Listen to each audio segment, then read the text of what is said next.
Bonsoir, voici vos informations. Investissement majeur pour les soins aux aînés. La ville de Gatineau, une ville qui voit vert. Et dépôt du budget Bachand le 17 mars prochain.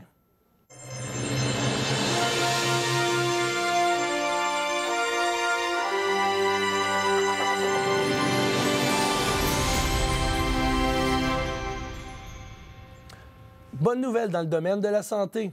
Le premier ministre Jean Charest a annoncé un investissement de 150 millions pour les soins aux aînés. De cette somme, plus de 50 millions seront dirigés vers les soins à domicile. Le reste de l'enveloppe budgétaire servira à la création de 800 places en CHSLD dans les régions de Laval, la Montérégie, la Naudière et les Laurentides. Une annonce qui n'a guère impressionné le porte-parole du Parti québécois en matière d'aînés, Lisette Lapointe, qui déplore que le gouvernement Charest avait promis en 2008 une somme de 80 millions par année pendant 5 ans. Rappelons que seulement le premier de ces versements a été fait. Il y a 40 ans aujourd'hui, Sherbrooke était paralysé par la tempête du siècle. Un puissant blizzard accompagné de rafales atteignant 110 km/h avait alors soufflé sur la région. Plusieurs se souviendront des quantités de neige qui ont perturbé la circulation routière, mais aussi affecté plusieurs grands centres de la province. Aujourd'hui, l'intensité des tempêtes de neige n'est pas comparable. Les effets des changements climatiques se font clairement sentir. La ville de Gatineau, elle, prend à cœur la lutte au changement climatique. Elle a récemment inauguré son tout nouveau projet vert, un centre sportif, à l'image de ses nouvelles priorités. Un reportage de Geneviève Kowalski. C'est le nouveau bijou environnemental de la ville de Gatineau. Admirez sa structure architecturale des plus impressionnantes. Mais aujourd'hui, vous aurez droit à une visite toute spéciale. Je vous fais découvrir les dessous de ce centre vert contemporain. Plus de 75 000 utilisateurs ont déjà profité des installations depuis l'ouverture du centre sportif en juin dernier. Des installations écologiques où l'économie d'énergie permet de contribuer au ralentissement des changements climatiques. Simon Cadoret est responsable des programmes et installations du centre sportif. Il a bien voulu nous parler des avantages économiques de l'utilisation des 92 puits géothermiques pour chauffer et climatiser le centre. Donc, au niveau de la géothermie, on devrait récupérer dans une proportion de 5 à 7 ans nos coûts d'investissement sur la récupération d'énergie. 75 % des locaux profitent de l'éclairage naturel, ce qui réduit considérablement la facture d'électricité.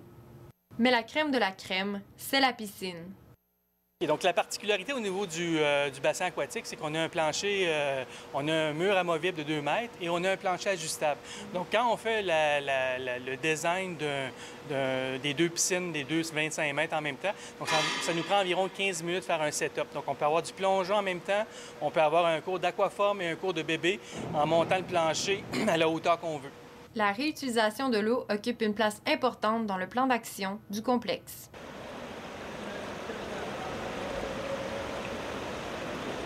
Quand on fait des backwash de piscine, donc on récupère ça dans 2 grosses cuves qui vont servir pour alimenter les urinoirs et les toilettes dans le centre sportif. Ce qui nous permet avant de retourner cette eau-là dans les égouts de la ville, bien, on les réutilise au niveau du centre sportif. Chose certaine, la ville de Gatineau a visé juste quant à l'aménagement d'un complexe éco-énergétique, assurant ainsi le bien-être de ses citoyens et de leur chez-soi. Geneviève Kowalski, à Gatineau. Geneviève, comme on vient de le voir dans le reportage, plusieurs technologies ont été mises en place pour s'assurer que le bâtiment respecte l'environnement. D'ailleurs, la ville de Gatineau espère obtenir une certification spéciale pour ce projet. Effectivement, Samuel, il s'agit d'une certification LEED de niveau argent qui est en voie d'être obtenue par le centre. Et vous vous demandez sûrement qu'est-ce qu'une certification LEED? Eh bien, c'est un système qui standardise les bâtiments à haute qualité environnementale. Pour être accrédité, il faut qu'il respecte des critères rigoureux en matière de développement durable. Et un fait intéressant pour terminer, Samuel, la construction du complexe aura coûté 50,4 millions de dollars aux contribuables. Merci Geneviève. Je vous en prie.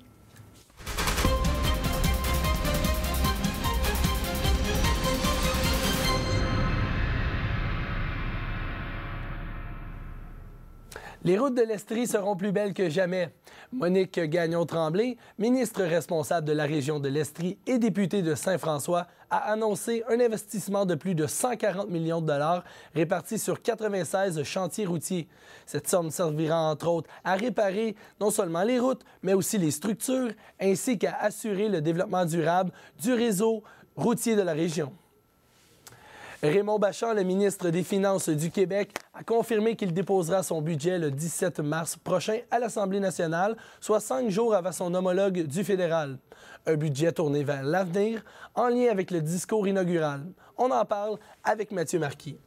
Mathieu, ce sera un budget responsable et tout en continuité. On promet, Samuel, un budget qui va maintenir le cap sur l'objectif premier du gouvernement, soit le retour à l'équilibre budgétaire d'ici 2013-2014. Cette année, Québec prévoit enregistrer un déficit de 4,6 milliards. Pour se rapprocher de cette cible, M. Bachand souhaite réduire la croissance des dépenses de son gouvernement à 2,2 %. Une tâche qui ne sera pas facile du tout, car rappelons qu'en 2003, ce même taux atteignait 4,6 %. Mathieu, autre sujet chaud concernant ce budget-là, c'est l'harmonisation des taxes.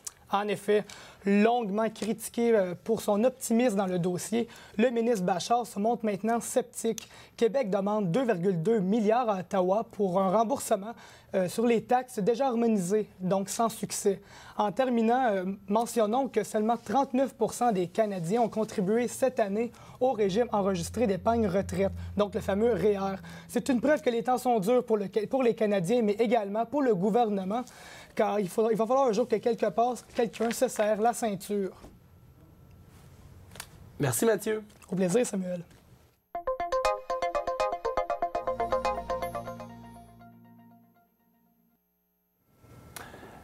L'affaire Sinard se poursuit.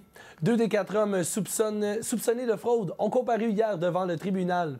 Les 2 autres, le cofondateur Ronald Weinberg et l'ex-PDG de Sinard John Yantoukalis, manquent toujours à l'appel. Nous en parlons avec Élise Robillard. Élise, expliquez-nous la situation. Comme vous l'avez mentionné, Samuel, 2 des accusés recherchés n'ont toujours pas été épinglés par les forces policières. Weinberg se trouverait présentement hors de la ville de Montréal. Les 4 hommes auraient détourné plus de 120 millions de dollars aux Bahamas entre 1997 et 2001, selon la Sûreté du Québec, qui enquête sur ce dossier depuis 6 ans. Weinberg et ses partenaires font face à 36 chefs d'accusation de fraude et de production de faux documents. Quant aux 2 autres accusés, Anna Saint-Panju et Lino Matteo, ils ont été libérés hier par le juge Jean-Pierre Boyer sous condition de verser 50 000 $ de caution et de remettre leur passeport aux autorités. Est-ce que la police a une idée d'où pourraient se trouver les 2 complices? Que de spéculation en ce qui concerne Weinberg. Selon Radio-Canada, il serait présentement en Floride. Quant à Yann Toudaki, la Sûreté du Québec connaît son emplacement et affirme que l'ex-PDG se livrera lui-même aux autorités d'ici quelques jours. Il s'agit donc, encore une fois, d'une histoire très nébuleuse pour Sinard que nous continuerons à suivre de très près. Merci, Élise. Au plaisir. La situation ne s'améliore pas en Libye, alors que le président Kadhafi et son armée continuent de bombarder Brega. Le président américain affirme que le monde entier est révolté et que les États-Unis examinent toutes les options. Le secrétaire général de l'OTAN a de son côté précisé que l'organisation se prépare à toute éventualité.